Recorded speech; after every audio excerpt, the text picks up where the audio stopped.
Mic தெரியுதா? வணக்கம் வணக்கம் நண்பர்களே. இப்போ திடீர்னு ஒரு ஒரு விஷயம் எனக்கு தோணுச்சு. நான் ஒரு படம் பார்த்துக்கிட்டு இருந்தேன். அப்போ ஒரு திடீர் எனக்கு ஒரு தோணுன விஷயம்.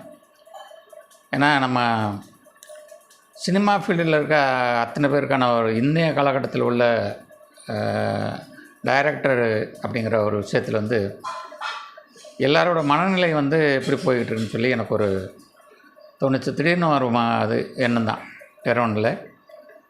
ஏன்னா இப்போ இருக்கிற மனநிலை எப்படி இருந்துச்சுன்னா, மக்களோட மனநிலையும் சரி, இப்போ எல்லாரோட மனநிலை எப்படி இருந்துச்சுன்னா, ஒரு வன்முறையை எப்போதுமே ஒரு நம்ம ஃபோக்கஸ் பண்ணிக்கிட்டே இருக்கோம்னு சொல்லி எனக்கு தோணுது. இப்போ சமீப காலமாக சில படங்களை நான் பார்த்துக்கிட்டு இருக்கிறேன். முழுசாகவும் பார்க்குறேன், இல்லை அரைகுறையாக பார்க்குறேன்னு வச்சுங்களேன். இப்போ முழுசாக பார்க்கும்போது சரி, அரைகுறையாக பார்க்கும்போது சரி, இதில் சில நம்ம டைரக்டரோட பாயிண்டில் பார்க்கும்போது நிறையா வன்முறைகளை நம்ம பூத்துறோமோன்னு தோணுது எனக்கு. ஏன்னா நம்ம இன்றைய காலகட்டத்தில் எல்லாருமே ஜாதிய ரீதியாகவும் மதத்தோட ரீதியாகவும் பயன்படுத்திக்கிட்டு இருக்கிறோம். இது எதுக்குன்னு தெரியலை. இன்னும் போக போக இன்னும் நிறையா வன்முறை காட்சிகள் நிறையா வைக்க முடியும்னு தோணுது. நம்ம பெரிய நடிகர்களை நம்ம எடுத்துக்கிறோம்.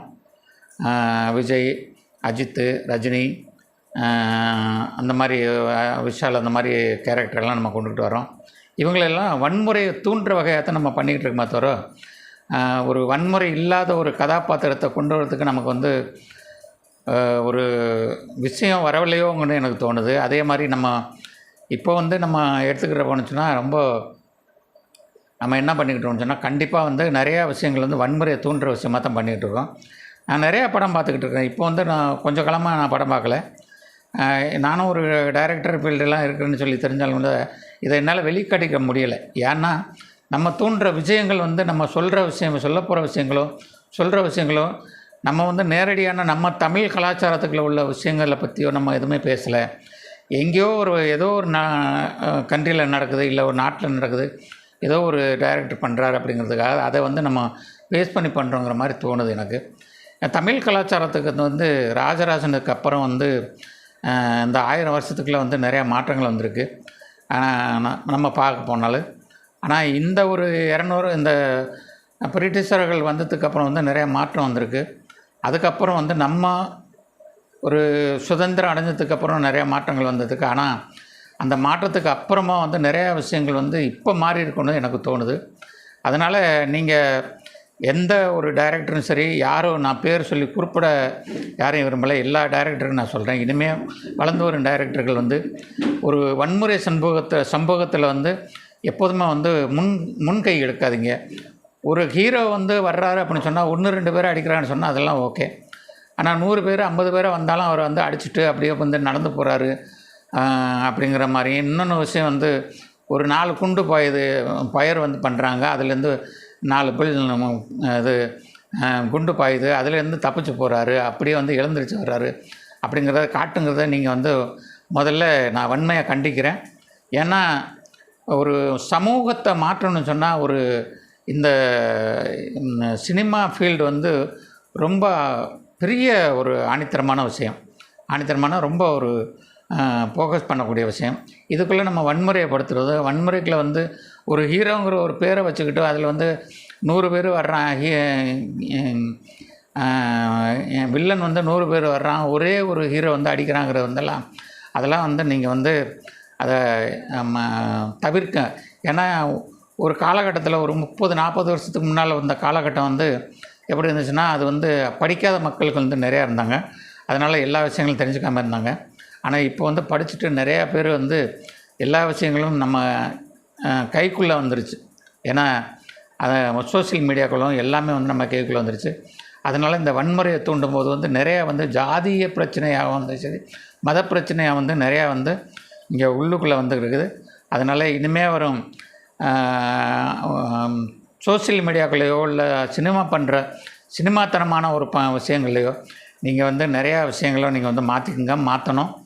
இந்த வன்முறையை ரொம்ப தூண்டுற விஷயமாகவோ ஒரு எம்எல்ஏ, ஒரு எம்பி, ஒரு அடியாள், ஒரு வில்லன் அப்படிங்கன்னு வரும்போது அந்த கேரக்டர் ரொம்ப அடியாளை வச்சுக்கிட்டோ ரொம்ப 100 பேர் 5 பேர் வர்றாங்க 500 பேர் வர்றாங்க, அவங்கள ஒரே ஹீரோ வந்து அடித்து காலி பண்ணுறாங்க தோஷம் பண்ணுறாங்கன்னு சொல்லிட்டு இந்த மாதிரி காட்டுறதை வந்து நீங்கள் முதல்ல அவாய்ட் பண்ணுங்கள். இந்த சினிமா நம்ம சினிமாங்கிற வந்து இப்போ இந்த 100 வருஷத்துக்குள்ளே வளர்ந்த விஷயந்தான். இந்த 100 வருஷத்துக்குள்ளே எப்படி வளர்ந்துருக்குன்னு நமக்கு தெரியும். இந்த 100 வருஷத்தில் உள்ளவங்களுக்கும் இப்போ வந்து ஒரு 30-40 வருஷத்துக்குள்ளே உள்ளவங்களுக்கும் கண்டிப்பாக தெரியும் இந்த சினிமா எப்படி வளர்ந்துச்சுன்னு சொல்லி. அதனால் கண்டிப்பாக வந்து இந்த மெசேஜ் எதுக்கு நான் சொல்கிறேன்னு சொன்னால், கண்டிப்பாக இனிமேல் வர காலத்தில் ஜாதிய வன்முறையோ மதத்தால் சேர்கிற வன்முறையோ அதிகம் வச்சு யாரும் படம் பண்ணாதீங்க. இது திடீர்னு எனக்கு வந்து ஒரு தோணல். நானும் கதை பண்ணிக்கிட்டு இருக்கிறேன், ஜாதிய ரீதியாகவோ மதத்து ரீதியாகவோ நானும் பண்ணிக்கிட்டு இருக்கிறேன். எனக்கும் கதை பண்ண தெரியுது, எனக்கும் கதை பண்ணுறேன், நானும் கதை பண்ணிக்கிட்டு இருக்கிறேன்.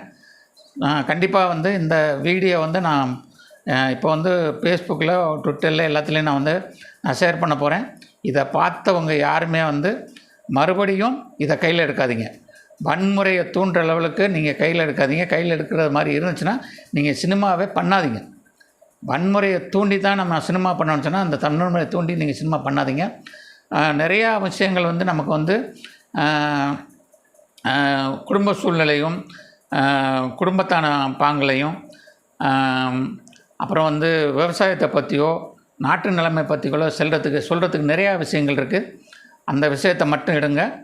வன்முறையை தூண்டி இனிமேல் சினிமா எடுக்கணும்னு யார் நினைக்காதே. யாராக இருந்தாலும், விஜயாக இருந்தாலும், அஜித்தாக இருந்தாலும், விஷாலாக இருந்தாலும், இந்த மாதிரி ஒரு பெரிய கேரக்டரில் இருக்கிற அர்ஜுனியாக இருந்தாலும், கமலஹாசனாக இருந்தாலும், இவங்க வன்முறையை தூண்டுறவர்களுக்கு நீங்கள் வந்து வீடியோ எந்த இடத்துலையும் நீங்கள் எடுக்காதீங்க. ஒரு சினிமா பண்ணுறேன்னு சொல்லிட்டு இதை நீங்கள் பண்ணாதீங்க. கண்டிப்பாக வந்து இது வன்முறையை வந்து நம்ம தூண்டுற மாதிரி நம்ம வந்து சினிமா ஸ்ட்ரீக்குன்னு சொல்லிட்டு போகிறோம்.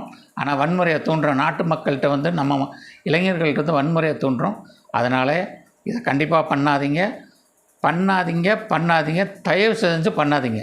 நீங்கள் வேறு எது வேணாலும் பண்ணுங்கள். ஒரு சினிமா காட்சி பண்ணும்போது ஒரு ரொமான்டிக்காவோ இல்லை ஒரு ஃபைட்டு அதை நம்ம வந்து பண்ணணும், 4 பேரை அடிக்கிறோம் 2 பேரை அடிக்கிறோம் அப்படிங்கிற மாதிரி பண்ணணும்னு சொன்னாலும் ஒரு 2 பேரும் 3 பேராக பண்ணுற மாதிரி அந்த மாதிரி பண்ணுங்கள்.